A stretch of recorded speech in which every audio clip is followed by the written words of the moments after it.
அன்பார்ந்த முருக பக்தர்களை வணக்கம். நான் ஜெயம் கோபி. தைப்பூசம் விரதம் கிட்டத்தட்ட பல பேர் வாழ்க்கையை இந்த தைப்பூசம் விரதம் மாற்றிருக்குன்னு தான் நான் சொல்லுவேன். ஏன்னா போன வருஷம் இருந்தவங்க எத்தனையோ பேர் பலன் அடைஞ்சு, ஆனால் தைப்பூசம் விரதம் இருந்தேன், இப்படி மாறிடுச்சு, தைப்பூசம் விரதம் இது கிடச்சிருச்சு, குழந்தை கிடச்சிருச்சு, வேலை கிடச்சின்னு எத்தனையோ பேர் சொல்லியிருக்காங்க. அதில் ஒரு சில சதவீதம் பேர் நான் தைப்பூசம் விரதம் கிடைக்கல அப்படின்னு எத்தனையோ பேர் நொந்திருக்காங்க. இது எல்லாத்துக்குமே ஒரு விளக்கமாகவும், இந்த தைப்பூசம் விரதம் எப்போ நம்ம ஆரம்பிக்கணும், எப்போ முடிக்கணும், அதுவும் இல்லாமல் தைப்பூசம் விரதத்தில் நிறைய சந்தேகங்கள் இருக்குது. நடுவில் சஷ்டி விரதம் 48 நாள் இருந்தவங்க தைப்பூசம் விரதம் இருக்கலாமா அப்படின்னு எத்தனையோ சந்தேகங்கள். அசைவ உணவு சாப்பிடாதவங்க எப்படி தைப்பூசம் விரதம்னு எத்தனையோ சந்தேகங்கள். இன்னும் பல சந்தேகங்கள் இருக்குது. கலியுகத்தில் பக்தர்களுக்கு எப்பயுமே சந்தேகங்கள் இருக்கும், நான் உட்பட. எனக்கு சந்தேகங்கள் வரும்போதெல்லாம் முருகப்பெருமான் யாருன்னா ஒருத்தர் அனுப்பி அதுக்கு பதில் சொல்ல பேர். இன்றைக்கி இந்த நேர்காணல் எடுக்கிறதுக்கு முன்னாடியும் அப்படி தான் முருகப்பெருமான் இதே வடபள்ளி கோவிலில் ஒருத்தர் மூலயமா பல சந்தேகங்களுக்கும் பல குழப்பத்திற்கும் பதில் கொடுத்தார். இது இப்படி நடக்கணும்னு சொல்லி. ஸோ தைப்பூச விரதம் வருகின்ற டிசம்பர் மாதம் 15ஆம் தேதி விரதம் ஆரம்பிக்குது. பிப்ரவரி 1ஆம் தேதி விரதம் முடியுது. நிறைய பேர் 49 நாள் கணக்கு சொல்லியிருந்தீங்க. 48 நாள் நம்ம இருக்க போகிறோம். இருந்தாலும் ஒரு நாள் நம்ம முருகப்பெருமான் கொடுக்கறதுனால எதுவும் ஆகிட போகிறதில்ல. நம்மளுக்கு வாழ்வளித்த வள்ளல் கலியுக தெய்வம் கந்த பெருமானுக்காக ஏன் அந்த ஒரு நாள் கூட நான் கண்டிப்பாக இன்னும் ஒரு பெரிய நேர்காணலை அதை பற்றி நான் சொல்கிறேன். அதுக்கு முன்னாடி இந்த நேர்காணல், இந்த வீடியோ காணொலி ரொம்ப பெருசாக இருக்கும். ஸோ முருக பக்தர்கள் நேரம் ஒதுக்கி பாருங்கள், அவசரமாக பார்க்காதீங்க. உங்களுக்கு ஃப்ரீயாக இருக்கிற நேரத்தில் காரில் போகும்போதோ, இல்லை நீங்கள் சமைக்கும் போதோ, இல்லை வேறு எங்கேயாவது ரொம்ப நேரம் ஒதுக்கி பார்க்குற மாதிரி ஒரு இக்கட்டான சூழ்நிலை உருவாக்கி பார்க்காதீங்க. நீங்கள் ஃப்ரீயாக இருக்கும்போது பாருங்கள். ஏன்னா டிசம்பர் 5ஆம் தேதி இந்த காணொலி வரும், நீங்கள் பார்ப்பீங்க. தைப்பூசம் விரதம் 15ஆம் தேதி ஆரம்பிக்குது. கிட்டத்தட்ட நடுவில் ஒரு 10 நாள் இருக்குது உங்களுக்கு. தைப்பூசம் விரதம் உண்மையிலே இது நான் இப்படிலாம் ஒரு விரதத்தை சொல்லுவேன், இதெல்லாம் பக்தர்கள் கேட்பாங்க, நான் கனவு கூட நினச்சி பார்த்ததில்லை. இதே வடபள்ளி கோவிலில் முருகப்பெருமான் கொடுத்த உத்தரவு தான். முருகப்பெருமானுக்காக 48 நாள் ஒதுக்கி முருக பக்தர்கள் விரதம் இருக்கும் போது, ஏன்னா நான் 48 நாள் இருந்திருக்கேன், 108 நாள் இருந்திருக்கேன். அது எல்லாமே என் வாழ்க்கையை மாற்றிருக்குன்னு தான் நான் சொல்லணும். அப்படி இருக்கும்போது இதை முருக பக்தர்கிட்டையும் சொல்லி அவங்க வாழ்க்கையை மாறதும், அவங்க வாழ்க்கையிலும் கீழே இருந்து மாற்றத்துக்கு வரணும், ஏற்றத்துக்கு வரணும்னு சொல்லி போன வருஷம் பதிவு பண்ணி அதுக்கப்புறம் நிறைய பேர் இருந்தீங்க. இந்த வருஷம் தைப்பூசம் அதே மாதிரி ஒரு அற்புதம் அதிசயமாக இருக்கும். முதல் சந்தேகம் எல்லாருக்கும் இருக்கிற சந்தேகம் மாலை அணியலாமா வேணாமா, மாலை நாங்கள் போடணுமா எப்படின்னு சொல்லுங்கன்ட்டு. இப்பயும் சொல்கிறேன், எளிய பக்தி மூலியமாகவே நீங்கள் முருகப்பெருமானை உணரலாம். அதுக்கு உதாரணம் ஒன்று சொல்கிறேன். கந்தர் அலங்காரத்தில் ஒரு பாடல் வரும், முதல் பாடல் தான், பேற்றை தவம் வேணும் அப்படின்னு சொல்லி. அந்த பாடலில் அருணகிரிநாதர் பெருமான் என்ன சொல்லியிருக்காருன்னா, நான் எப்பேற்பட்ட தவம் இருக்குல்ல, எப்பேற்பட்ட விஷயமும் உங்களுக்காக செயலியா முருகா, எனக்கே இப்படி ஒரு வாழ்க்கை கொடுத்துருக்கே அப்படின்னு சொல்லுவார். ஸோ இதுதான் எல்லா முருக பக்தர்களுக்கும் நான் சொல்கிறது. முருகப்பெருமானை நீங்கள் கடுமையாக வருத்திக்கிட்டு இருக்கிறது ஒரு பக்தி, அது தவறான பக்தி கிடையாது. ஆனால் அது அவர் ஒரு ஊழ்வினை கர்மோடு அதாவது அவருக்கு அமையும். அதே சமயத்தில் எளிய பக்தி மூலியம் முருகப்பெருமான் அணுகலாம். ஏன்னா இந்த தைப்பூச விரதத்தில் முருக பக்தர்கள் படிக்கிறதுக்காக நான் ஒரு திருப்புகழ் பாடல் சொல்கிறேன். அந்த திருப்புகழ் பாடல் நீங்கள் ஒவ்வொரு வரிகளும் விளக்கம் உணர்ந்து நீங்கள் படிக்கிறப்போ உண்மையிலே அது உங்களுக்கு ஒரு பெரிய கூஸ்பம்ஸாக இருக்கும். இப்படிலாம் முருகப்பெருமான் நம்மளை ப்ரொடெக்ட் பண்ணியிருக்காரா, இப்படிலாம் நம்மளுக்கு ஒரு துன்பம் வந்தால் வருவாரா அப்படின்னு நினச்சி கூஸ்பம்ஸாக இருக்கும். அதனால் மாலை அணியிறதும் அணியாதும் உங்கள் விருப்பம். இது நெசசரி. இப்போ நீங்கள் ஐயப்ப பக்தர்கள் மாலை அணிவது அது விதிமுறை. 1000 ஆண்டுகளுக்கு மேலாக இருக்கிற ஒரு விதிமுறையில் ஐயப்ப பக்தர்கள் மாலை அணிகிறாங்க. இதை கேரளாவில் பார்த்தீங்கன்னா கடைசி ஒரு நாள் மாலை அணிஞ்சு போவாங்க. அதுக்குன்னு அவங்க பக்தி பொய்யானதோ இல்லை அவங்க பக்தி தாழ்ந்ததோ கிடையாது. அவர் ஒரு எண்ணமும் மனமும் தான். நீங்கள் இன்றைக்கி முருகப்பெருமான் இந்த சந்தேகத்துக்குள்ள எனக்கு விளக்கம் கொடுத்தார். அதில் ஒரு பாடலில் முருகப்பெருமான் சொல்கிறார், நீ என்னை எப்படி கும்பிட்டாலும் நீ என்னை முருகான்னு சொன்னா நான் வருவேன்றார். அதுக்கு மேலே என்ன வேணும்? அந்த முருகான்ற ஒரு வார்த்தையில் அவ்வளோ பெரிய சக்தி இருக்குது. அதனால் மாலை அணிவது அணியாது உங்கள் விருப்பம். ரெண்டாவது, எல்லாருக்கும் ஒரு பெரிய சந்தேகம், குறிப்பாக பெண்களுக்கு தீட்டு மாதவிடாய் காலத்தில் எப்படிங்கன்னா, நீங்கள் 48 நாள் இருங்க கணக்கு பண்ணி. 48 நாள் இருக்கிறப்போ நடுவில் நீங்கள் 3 நாள் நீங்கள் எப்படி ஒன்றாலும் நீங்கள் இப்படி தான் இருக்கணும், அப்படி தான் நீங்கள் வழிபடணும், நான் எந்த ஒரு ரெஸ்ட்ரிக்ஷன் சொல்லலை. ஏன்னா என்றைக்குமே ஒரு விஷயம் ஆரம்பிக்கும் போது ஒரு கடினமாக இருக்கும். ஆக போக போக உங்கள் மனம் அது எல்லாத்துக்கும் தயாராகிடும். ஏன் மாலை அணிய வேண்டாம்னு சொல்கிறேன்னா, நீங்கள் உடனே வருத்திக்கிட்டு இருக்கிற அளவுக்கு உங்கள் மனசு டக்குன்னு ஏற்றுக்காது. இதே இந்த 48 நாள் விரதம் இருந்தவங்க, போன வருஷம் விரதம் நடந்தவங்க, இந்த வருஷம் அவங்களா வாண்டடாகவே நான் பால் கூட எடுக்க போகிறேன், நான் காவடி எடுக்க போகிறேன், தைப்பூசம் அன்னைக்கு நான் முருகப்பெருமான் மாலை அணிஞ்சு விரதம் இருக்க போகிறேன், காலையில் மாலையை குளிச்சுட்டு போகிறேன், உங்கள் மனசு தயாராகிடும். உங்களுக்கு மனம் தயாராகிடுச்சினாலே எல்லாமே உங்களுக்கு கிடச்சிரும். ஸோ உங்கள் மனசு தயாராகனா நீங்கள் எளிய பக்தியிலேருந்து ஆரம்பிங்க. இந்த 48 நாள் முருகப்பெருமானுக்காக அசைவம் தவிர்த்து, அசைவம் செய்யாமல் வீட்டில் இருந்து பாருங்கள், கண்டிப்பாக ஒரு மாற்றம் வரும். அதே போல் இந்த மாதவிடாய் காலத்தில் பெண்களை இது ஒரு பெரிய குறைவாக நடிச்சாங்கன்னா, ஏன்னா பெண் சக்தி தான் பெரிய சக்தி. நான் நேர்காணல் எத்தனையோ விஷயத்தில் சொல்லியிருக்கேன். இதில் விரதம் இருக்கிற பெண் முருக பக்தர்களை அங்கே இப்போ இந்த காணொலி ஏதாவது ஒரு வகையில் ஒரு கணவன்மார்களை போய் சேரப்போ உங்கள் வீட்டில் விரதம் இருக்காங்களா, அவங்களை டிஸ்டர்ப் பண்ணாதீங்க. இந்த 40 நாள் ஃப்ரீயாக விட்டுருங்க. அவங்க வழக்கம் போல் சாமி கும்பிட்டு இருந்துக்கிட்டோம். ஏனால் நம்மளோட அதிர்ஷ்டம், நம்மளோட எல்லா செல்வமும், எல்லா வளமும் நலமும் எங்கே இருக்குதுன்னு பார்த்தீங்கன்னா வீட்டில் தான் இருக்குது. நீங்கள் எப்போ வீட்டில் பெண்கள் வந்து துன்பப்படுறதை குறைக்கிறீங்களோ அப்போ ஆட்டோமேட்டிக்காக இயற்கை உங்களுக்கு எல்லா வளமும் நலம் கொடுத்துரும். இது என்னோடய கர்மாராய்ச்சியில் நான் கண்ட பெரிய உண்மை. ஸோ இந்த 40 நாள் மட்டும் இல்லாமல் எல்லா நாளும் பெண்களை வந்து நீங்கள் வீட்டில் சாமி கும்பிட்றாங்க, விரதம் இருக்கல, எந்த ஒரு துன்புறுத்தலும் இல்லாமல், எந்த ஒரு ஏச்சும் பேச்சும் பேசாமல் விட்டு கொடுத்து போங்கன்ற என்னோட தாழ்மையானவர்கள். அப்படி இருந்து பாருங்கள், கண்டிப்பாக ஒரு பெரிய மாற்றம் வரும். ஸோ பெண்கள் வந்து இந்த 4 நாளில் என்னால் கோயிலுக்கு போக முடியல அப்படின்னு எது வருத்தப்படாதீங்க. 40 நாள் கண்டினியூவாக நீங்கள் இருந்து பாருங்கள், அது ஒரு பெரிய மாற்றத்தை கொடுக்கும். அதுக்கப்புறம் முக்கியமான எல்லாருக்கும் சந்தேகம் வந்து, இப்போ அசைவம் சாப்பிட்றவங்க சாப்பிட்றத விட்டுட்டு விரதம் 40 நாள் இருக்காங்க, சாப்பிடாதவங்க எப்படி இருக்கிறது அப்படின்னு சொல்லி ஒரு பெரிய சந்தேகங்கள் இருக்குது. பொதுவாக ஐயப்ப மலைக்கு வந்து மாலை போடுறவங்க, சபரிமலைக்கு மாலை போட்டுருக்கிறவங்க வந்து அசைவம் சாப்பிடாதவங்க என்ன பண்ணுவாங்கன்னா, அவங்க தன்னையே ரொம்ப எளிமையாக்கி தன்னை வருத்திக்கிட்டு இருப்பாங்க. உதாரணமாக கட்டிலில் படுக்க மாட்டாங்க, தரையில் தான் படுப்பாங்க, காலை மாலை குளிப்பாங்க. அதுக்கப்புறம் வந்து நீங்கள் ஒரு வேளை தான் சாப்பிடுவாங்க. அதேமாதிரி பூண்டு வெங்காயம் சேர்த்து முடியும் இப்படிலாம் இருப்பாங்க. ஏன்னா இது நம்பியார் காலத்திலேயே இந்த கேள்வி கேட்கப்பட்டு சொல்லப்பட்டிருக்கு. இப்போ என்னோட குருநாதரும் இந்த ஒரு விஷயத்த சொன்னார்.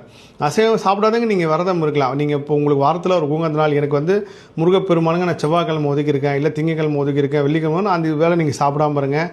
என்றைக்குமே பட்டினி விரதத்தை வந்து ஆமோதிக்கிறது கிடையாது. காரணம் வந்து உங்களை வருத்திக்கிட்டு நீங்கள் இறைவன் அடைகிறப்போ என்னன்னா, ஒரு விஷயம் கிடைக்கலன்னா அது உங்கள் மேலே இறைவன் உங்களுக்கு கிடைக்கலன்ற எண்ணத்தை விட இறைவன் மேலே தான் உங்களுக்கு கோபம் போகும். அதனால் இந்த அசைவம் சாப்பிடாதவங்க இந்த முறையை வந்து பின்பற்றலாம். சபரிமலைக்கு மாலை போடுறவங்க அசைவம் சாப்பிடாதவங்க என்ன வழியை பின்பற்றுறவங்களோ அதிலே நீங்கள் பின்பற்றலாம்.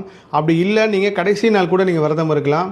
ஏன்னா நீங்கள் வந்து இந்த அசைவ கர்மான்றது நான் ஏன் திரும்ப திரும்ப சொல்கிறேன்னா, நீங்கள் யாருமே நான் அசைவம் விடுன்னு சொன்னதே கிடையாது. நீங்கள் இப்படி தான் பிறந்து சாப்பிடுன்னு விதி இருக்கப்போ அதை மாற்ற முயற்சி பண்ணாதீங்கன்ற என்னோட தாழ்மையான வேண்டுகோள். ஆனால் முருகப்பெருமானுக்காக நீங்கள் 48 நாள் ஒதுக்கி உங்களுக்கு பிடிச்ச ஒரு விஷயத்தை நீங்கள் இழக்கிறீங்கல்ல. இப்போ வந்து உதாரணத்துக்கு வந்து இப்படிலாம் இருந்தால் என்ன ஆகும் அப்படின்னா, இப்போ 20வது மாடியில் நம்மளுக்கு ஒரு அற்புதமான வாழ்க்கை இருக்குது அப்படின்னா, 20வது மாடிக்கு படியேறியும் போகலாம், லிஃப்ட்லேயும் போகலாம். எப்படின்றது நம்ம தான் சூஸ் பண்ணிக்கணும். அப்போ நீங்கள் இந்த விரதம் இருக்கிறப்போ உங்களுக்கு ஈஸியாக லிஃப்ட்டில் போய் இது கிடைக்கிற மாதிரி இருக்கும். அதே சமயத்தில் நீங்கள் இந்த 48 நாளே உங்களை நீங்களே வளர்த்திக்கிறப்போ, உங்களுக்கு பிடிச்சதை ஒன்று இழக்கிறப்போ அதுக்கு உண்டான ஊழ்வினை கர்மவினை சத்தியமாக மாறும். ஸோ இந்த வருஷம் விரதம் இருக்கிற போகிறவங்க எல்லாருமே அடுத்த வருஷம் இது நடந்துச்சுன்னு கண்டிப்பாக சொல்லுவீங்க. தைப்பூசம் விரதம் ஆரம்பித்து 10 நாளே நான் கேட்டது கிடச்சிதுன்னு சொன்னவங்களோட பதிவு, குரல் பதிவு முதல்கொண்டு எத்தனையோ வச்சுருக்கேன். அது கண்டிப்பாக இது எல்லாமே விரைவில் நான் பதிவு செய்கிறேன் ஒன்று ஒன்றா.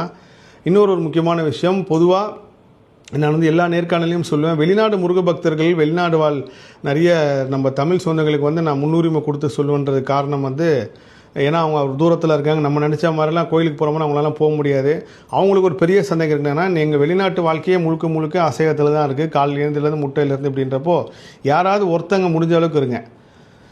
இருக்கவே முடியாத சூழ்நிலை கூட முயற்சி பண்ணி இருங்க, கண்டிப்பாக மாறும். உங்களால் 48 நாள்ன்றது ஒரு பெரிய ரகசியம். அந்த 48 நாள் நீங்கள் குறைச்சி இருக்கிறத விட ஒரு 48 நாள் மட்டும்தான் இருக்க போகிறீங்க, கடன்னு போயிடும். நீங்கள் 48 நாள் இந்த வெளிநாடு முருக பக்தர்கள் வீட்டில் நீங்கள் சமைச்சு கொடுங்க, இல்லை குழந்தைங்களுக்கு முட்டை கொடுக்குறீங்க, இல்லை ஏதாவது அசைவம் கொடுத்து அனுப்புறீங்கன்றப்ப தவிர்க்க முடியாது. ஆனால் குடும்ப தலைவியோ இல்லை குடும்ப தலைவனை இருந்து பாருங்கள், அது ஒரு பெரிய மாற்றத்தை கொடுக்கும். ஸோ நீங்கள் வந்து வேறு வழியே கிடையாதுன்றப்போ, நீங்கள் ஒரு நடுவு காட்டில் போயிட்டு சாப்பாடே கிடைக்காதுன்றப்போ நீங்கள் இதை தான் சாப்பிட்டானுன்றப்போ வேறு வழி கிடையாது, சாப்பிட்டு தான் ஆகணும். ஒவ்வொரு மனத்தை பொறுத்து, எனக்கு வேண்டாம் நான் பட்னியாக இருக்கேன், எனக்கு இது சாப்பிட மாட்டேன்றது அவர் ஒரு மனதை பொறுத்து. அந்த மனம் நம்ம தயாராகிடுச்சினாலே எல்லாமே வசப்பட்டுரும். அதனால் வெளிநாடு வாழ் முருக பக்தர்களுக்கு தைப்பூசம் விரதம் வந்து தவிர்க்கவே முடியாது. நீங்கள் அசைவத்தன்றப்போ யாராவது ஒருத்தர் இருங்க, அது ஒரு பெரிய மாற்றத்தை கொடுக்கும். இது வந்து நான் போன தைப்பூசம்லேயும் நான் இந்த விஷயத்தை பதிவு பண்ணியிருந்தேன், இந்த வாட்டியும் நான் சொல்கிறேன். இன்னொன்று, இதை எல்லாத்தையும் தாண்டி ஒரு பெரிய விரதம் எது அப்படின்னு பார்த்தீங்கன்னா, இந்த 48 நாள் இதை முயற்சி பண்ணி பாருங்கள். நான் என்றைக்குமே வந்து வேண்டுகோளாக வந்து சில விஷயங்கள் சொல்லுவேன், ஆனால் இது வந்து முடிஞ்சால் இருந்து பாருங்கன்னு சொல்கிறேன். இல்லைனாலும் அவரோட ஊழ்வினை கர்மனை பொறுத்து இந்த 48 நாள் யாரையும் புறம் பேச மாட்டேன் அப்படின்னு நீங்கள் நினச்சிக்கிங்க. டிசம்பர் 15லேருந்து தைப்பூசம் வரைக்கும் நான் யாரையுமே புறம் பேச மாட்டேன், யாரையுமே குறை சொல்ல மாட்டேன், யாரையும் நான் சபிக்க மாட்டேன், இப்படி இருந்து பாருங்கள். இந்த அசைவம்லாம் சாப்பிடாது நீங்கள் இருக்கிற விரதத்துக்கு உண்டான பலன் வந்து ஒரு பன்மடங்காக கிடைக்கும். இது சத்தியம். ஏன்னா நான் கர்மாராய்ச்சியில் உணர்ந்த விஷயமே, நீங்கள் என்றைக்கு யாரை பற்றியுமே தப்பாக பேசலையோ அப்போது உலகம் உங்களை தப்பாக பேசாது. நீங்கள் வந்து நம்ம சொல்லுவோம்ல, நான் ரொம்ப நல்லவன் எனக்கே அப்படி நடக்குதுன்றப்போ அப்படிலாம் கிடையாது. எல்லார் மனசுக்கும் ஒரு ஒரு குணம் இருக்குது. உண்மையிலே வந்து அசுரர்கள் அழித்து முருகப்பெருமான் தர்மத்தை கொடுத்தாரு, நியாயத்தை கொடுத்தாருன்றப்போ அந்த அசுரர்கள் எல்லாருக்குள்ளேயுமே இருக்குது, நான் உட்பட. நீங்கள் வந்து எப்போ இந்த புறம் பேசுகிறத நம்ம தவிர்க்கிறோமோ அப்போ இயற்கை உங்கள் மேலே ரொம்ப கருணையாக மாதிரி உங்களுக்கு சில விஷயங்களை கொடுக்க ஆரம்பிக்கும். இந்த விரத காலத்திலே ரொம்ப முக்கியமான ஒரு விஷயமாக இதை கடைப்பிடிங்க. நான் போன வருஷம் நேர்காணல் கூட இதை சொல்ல, இது ஒரு சேலஞ்சாகவே எடுத்து பாருங்கள். 48 நாளில் ஒரு 48 நாளுமே இருக்க முயற்சி பண்ணுங்கள். இல்லையா, தைப்பூசத்துக்கு ஒரு வாரத்துக்கு முன்னாடி நான் யாரை பற்றியுமே புறம் பேச மாட்டேன், நான் யாரை பற்றியும் குறை சொல்ல மாட்டேன், யாரை பற்றியும் பழி சொல்ல மாட்டேன்னு இருந்து பாருங்கள். இயற்கை உங்களுக்கு ஒரு மிகப்பெரிய வரத்தை கொடுக்கும். இந்த உலகம் என்னன்னு உங்களுக்கு புரிஞ்சுப்பீங்க. உங்கள் கண் முன்னாடியே அது நடக்கும். உங்களுக்கு எவ்வளோ பெரிய எதிரிகள் இருந்தாலும் அவங்கள நான் சபிக்க மாட்டேன், நான் அவங்கள திட்ட மாட்டேன். 48 நாள் இப்படி இருப்புன்னு இருந்து பாருங்கள். இந்த விரதம் கொடுக்கறத விட ஒரு 10 மடங்கு பலன் இதில் கிடைக்கும். அதுக்கப்புறம் கடைசியாக ஒரு விஷயம், இந்த 48 நாள் விரதம் ஆரம்பிக்கிறோம். எல்லாருக்கும் ஒரு தேவை இருக்குது. ஒருத்தங்களுக்கு பொருளாதார தேவை இருக்குது, ஒருத்தங்களுக்கு வீடு வாங்கணும், ஒருத்தங்களுக்கு கார் வாங்கணும், ஒருத்தங்களுக்கு குழந்தை வேணும், ஒருத்தங்களுக்கு கல்யாணம் ஆகணும், வேலை வேணும், இப்படின்னு எத்தனையோ தேவைகள் இருந்தாலும் இந்த விரதம் இருக்கிறப்போ ஆத்மார்த்தமாக இருக்கீங்க. இந்த 48 நாளில் தவிர்க்கவே முடியாத விஷயமா இந்த விஷயம் நிற்கும். என்னென்னா, நீங்கள் கரெக்டாக விரதம் ஆரம்பித்து 1வது நாளோ இல்லை 3வது நாளோ இல்லை 7வது நாளோ கண்டிப்பாக உங்களுக்கு ஒரு பெரிய டென்ஷன் வரும். வீட்டில் இருக்கிறவங்க என்ன முருகனை கும்பிட்டு இப்படி உன்னை என்ன கொடுத்துட்டாரு, முருகன் பேரை சொல்லி ஏமாத்திரியா அப்படின்னு சொல்லி அவமானப்படுத்தலாம். உங்கள் அப்பா அம்மாவே திட்டலாம், இல்லை உடன் பிறந்தவங்க திட்டலாம், இல்லை உங்கள் கணவன் மனைவிக்குள்ளே சண்டை நீ முருகனையும் கும்பிட வேணாம், ஒன்றையும் கும்பிட வேணான்னு சொல்லி திட்டலாம். இப்படி பல அவமானம் வரும், பல அசிங்கம் வரும். இது எல்லாமே இறைவன் உங்கள் கர்மாவை மாற்றுறதுக்கு உண்டான விஷயமாக செய்கிறான்றதை மட்டும் உணருங்க. ஏன்னா சாயங்காலம் இன்றைக்கி இந்த நேர்காணல் எடுக்கும்போது வடப்பள்ளி கோயில் எனக்கு ஒரு விஷயத்தை உணர்த்தினார். அவரோட பக்தி பாருங்கள், அவர் எந்த அளவுக்கு முருகர் புரிஞ்சு வச்சுருக்காரு. நான் ஒரு இடத்துல போய் ஒரு 5 மணி நேரம் மாட்டிக்கிறேன், அந்த 5 மணி நேரம் என்னால் பல கொடுமைகளை அனுபவிக்கிறேன். அப்படின்றக்கப்போ என் முருகன் என்னை எங்கேயோ காப்பாற்றி உட்கார வச்சுருக்காரு சேஃபாக. ஒருவேளை நான் வெளியில் போயிருந்தா விபத்து ஏற்பட்டிருக்கலாம், இல்லை எங்கேயாவது ஒரு இடத்துல இப்போ நீங்கள் கோயிலுக்கு போகிறீங்க, கோயிலுக்கு போகும்போது ஏதோ ஒரு தடங்கள் வருதுன்னா கூட ஒரு நல்லதுன்னு நினச்சிங்க. அதை மீறி முருகர்கிட்ட உத்தரவை கேட்டு, முருகா நான் வர முருகா, எந்த தடங்கள் இல்லாமல் கூட்டு வந்து சேரு முருகா அப்படின்னு கேட்கணுமே தவிர, ஐயோ கோயிலுக்கு போகும்போது இப்படி ஆயிடுச்சேன்னு சொல்லி நம்மளே பழியை போட்டுக்கிட்டு அது ஒரு பெரிய சண்டையாகி பார்க்கக்கூடாது. ஸோ இந்த 48 நாள் அவர் ஒரு ஊழ்வினை கர்மம் எப்படி எதிர்வினை வரும். இயற்கையை உங்களை அவ்வளோ சீக்கிரம் இருக்கவே கூடாது. நீங்கள் அனுபவிக்கின்ற துன்பத்தை அனுபவிச்சு தான் ஆகணுன்றது இயற்கையோட நியதி. அப்படி இருக்கும்போது நம்ம ஒரு இயற்கையிட்ட கருணையாக தான் இந்த விஷயத்தை செய்கிறோம். 48 நாள் உங்களால் எந்த உயிரும் கொல்லப்படலை, யாருக்கும் எந்த பாதிப்பும் இல்லை, யாரும் நீங்கள் புறம் பேசலை, யாரோட கண்ணீருக்கும் நீங்கள் ஆளாகலை, யாரோட மனசையும் வேதனைப்படுத்தலைன்றப்போ அது அப்படியே உங்களுக்கு பன்மடங்காக திரும்ப வரும். அதனால் இந்த 48 நாள் இருக்கிறப்போ கடுமையான அவமானம் உங்களுக்கு ஏற்படலாம், கடுமையான வேதனை ஏற்படலாம். பொறுத்துங்க. கண்டிப்பாக கண்தான் தருவார் எதிர்காலம்ன்றதை நம்பி பொறுத்துக்கிட்டிங்கன்னா நிச்சயமாக ஒரு அற்புதம் அதிர்ஷ்டத்தை உணர்வீங்க. தைப்பூசம் முடிகிறப்போ இந்த வருஷம் தைப்பூசம் விரதம் எல்லாருக்கும் என் மனமார்ந்த வாழ்த்துக்கள்.